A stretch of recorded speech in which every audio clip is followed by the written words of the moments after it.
nous avons assisté à un grand meeting électoral. Et si je comprends bien les objectifs du gouvernement et du président de la République, finalement, pour les mois qui viennent, nous allons rentrer dans une nouvelle séquence de campagne électorale. Alors personnellement, je n'ai pas été convaincu par les meetings d'Emmanuel Macron en 2017, donc je ne serai pas convaincu par les meetings d'Emmanuel Macron en 2019, et je crois que c'est le cas de beaucoup de Français.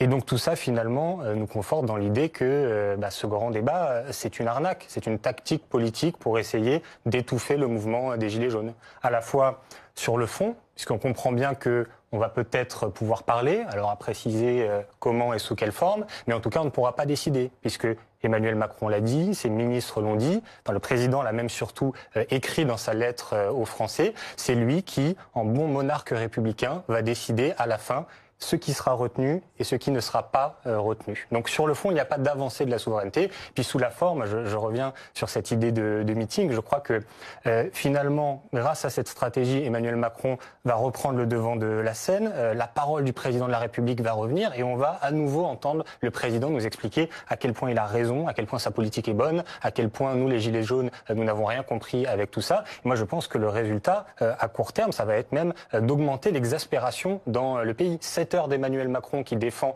sa politique, alors que depuis maintenant des mois, les Français lui disent « stop, ça suffit », je pense que ça renforce l'exaspération. Mais je crois que surtout le président de la République l'a dit, il n'y aura pas de changement de cap.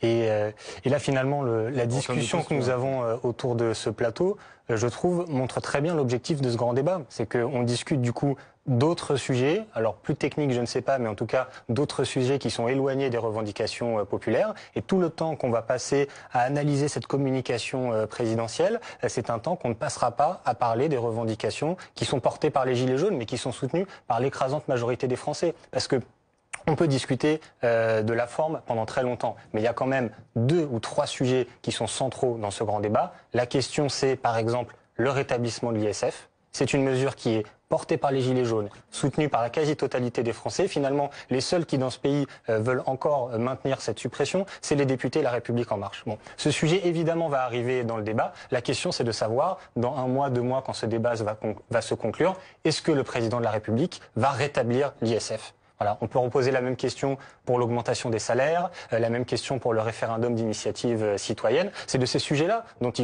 on va discuter dès demain pour le prochain acte de la mobilisation des Gilets jaunes. Et c'est de ce sujet-là qu'il faut qu'on discute ce soir. Mais j'écoutais à l'instant le Premier ministre expliquer qu'il y avait 200 débats d'organiser, mais il sous-estime le chiffre. Plus de 400. Plus de 400 débats, ouais. Mais même là, il sous-estime le chiffre, parce que ça fait plus de 2 mois maintenant que tous les samedis, le peuple s'auto-organise et fait lui-même des débats politiques pour mettre en avant des revendications. Donc je pense que dans tous les cas, ce sera très difficile avec cet outil institutionnel qui est le grand débat du président Macron, de réussir à absorber ce qui est l'auto-organisation populaire, ce qui fait sa force depuis plusieurs mois et ce qui fait que demain encore, nous aurons beaucoup de gens dans la rue, beaucoup de gens qui vont manifester.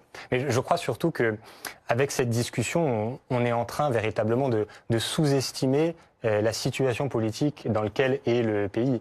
On est en train d'oublier quelle est l'indignation qui a provoqué ce mouvement des Gilets jaunes. Alors évidemment, la mobilisation est partie de cette question de la taxe sur le diesel, mais dans le fond, la question, c'est celle de l'injustice sociale et fiscale. On parlait de l'ISF tout à l'heure. La question, c'est pourquoi est-ce que ce gouvernement, dans l'urgence absolue juste après son élection, a fait un cadeau de 3 milliards d'euros aux millionnaires et aux milliardaires de ce pays, alors qu'en même temps, on a en France 9 millions de pauvres, 150 000 personnes qui sont sans domicile fixe. À l'occasion de ces débats, le président de la République n'a pas discuté avec les citoyens. Il a discuté avec des maires. Pourquoi ? Parce que ce président de la République est tellement impopulaire que c'est impossible pour lui d'envisager un échange direct avec la population. Quand il se déplace dans un territoire rural, le village est bunkerisé, les manifestations sont interdites et finalement, il a besoin d'avoir l'intermédiaire des élus locaux pour essayer de dialoguer. Donc ça, à mon avis, ça en dit beaucoup sur la situation politique. Quant à savoir si le président de la République a été convaincant, s'il va s'amender, bon, moi je crois que non seulement il ne prend pas la mesure de la situation, mais qu'il y a quelque chose d'irresponsable derrière, puisque à chaque fois que le président de la République va continuer dans son couloir, va s'entêter dans cette politique qui est rejetée par les Français, c'est les tensions sociales dans le pays qui vont monter. Et ça, c'est une lourde responsabilité qu'a Emmanuel Macron, quand aujourd'hui il fait l'enfumage avec ce grand débat, quand demain ce sera son ministre de l'Intérieur qui, par la répression, va essayer de mater la mobilisation. Ça veut dire que nous avons un pouvoir aujourd'hui qui, finalement, est pompier pyromane, qui va essayer de se maintenir au pouvoir jusqu'à la fin du quinquennat en jouant la stratégie des tensions. Et ça, je pense que c'est une très mauvaise chose. Si nous voulons sortir le pays de la crise, il y a besoin de réponses politiques et de réponses politiques aux questions qui sont posées par les Français. Et c'est ce que nous n'avons pas depuis le début. Chaque gilet jaune décidera s'il est pertinent ou non d'aller dans ce débat. De mon côté, je disais tout à l'heure, ce grand débat, c'est à mon avis une arnaque, donc je ne voudrais pas le cautionner et faire que finalement, derrière, des gens soient encore plus déçus, soient encore plus frustrés, puisque évidemment, le monarque Emmanuel Macron ne retiendra, à mon avis, quasiment rien de ce qui aura été dit. Mais je voulais revenir sur des mots qui ont été dits à l'instant sur les propos d'Emmanuel Macron. Effectivement, ce président de la République a plusieurs fois eu des propos qui ont été méprisants, blessants, mais je voudrais insister sur le fait que tout ça, ce ne sont pas seulement des mots et des histoires de communication. Quand vous avez un président de la République qui explique, par exemple, quand il parle du chômage, quand il s'adresse à un jeune apprenti et qu'il lui dit « il faut traverser la rue et tu pourras trouver facilement du travail ». Donc évidemment, c'est blessant pour tous ceux qui sont au chômage, ceux qui sont en difficulté et qui n'arrivent pas à trouver un emploi et dont c'est évidemment pas la responsabilité. Mais derrière ces propos du président de la République, il y a aussi des politiques qui sont menées derrière, des politiques qui touchent le chômeur. C'est un renforcement du contrôle et des sanctions contre les chômeurs. C'est une pression sur les partenaires sociaux pour que l'assurance chômage fasse des économies, avec du coup à la clé des indemnités qui vont sûrement baisser en montant et en durée. Donc tout ça, ce sont des sujets qui touchent la vie des Françaises et des Français et surtout de ceux qui sont en difficulté. Et je crois que ça, c'est une chose que le gouvernement et le président de la République n'arrivent pas à comprendre. C'est que la politique, ce ne sont pas seulement des débats et des mots, ça touche les gens dans leur chair, c'est ça qui les fait souffrir. Et je pense qu'il est grand temps de comprendre l'ampleur de la colère qui existe dans ce pays pour réussir à mettre des réponses qui sont tout simplement, pour l'instant, absolument pas à la hauteur.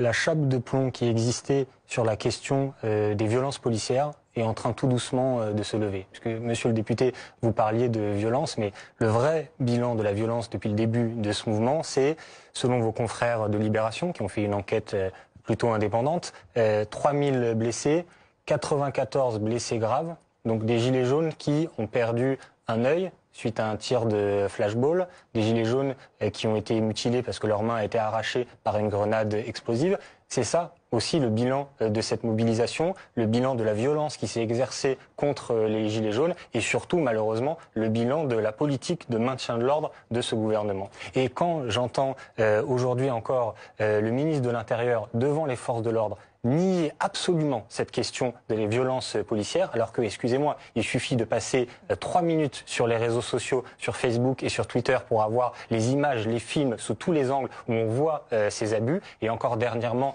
j'imagine, monsieur le député, vous avez vu en 5 secondes, s'il vous plaît. Ce gilet jaune de Bordeaux qui a reçu un tir de flashball dans la tête quand il était Ce qui est important, c'est Juste Didier Béchard, du coup, je vous laisse clôturer. Il faut vraiment pas positionnez-vous. La violence, le saccager l'Arc de Triomphe, c'est pas les forces de l'ordre qui l'ont fait. Donc la violence qui a eu en face... Je vous parle de 94 blessés graves, des gens qui ont perdu leur œil et leur main. C'est terrible. Et vous me parlez, du saccage de l'Arc de Triomphe. Et ben j'aimerais bien ce que je veux vous dire, c'est que les forces de l'ordre, un petit peu plus depuis des que c'est semaines, terrible, de condamner la violence des deux côtés.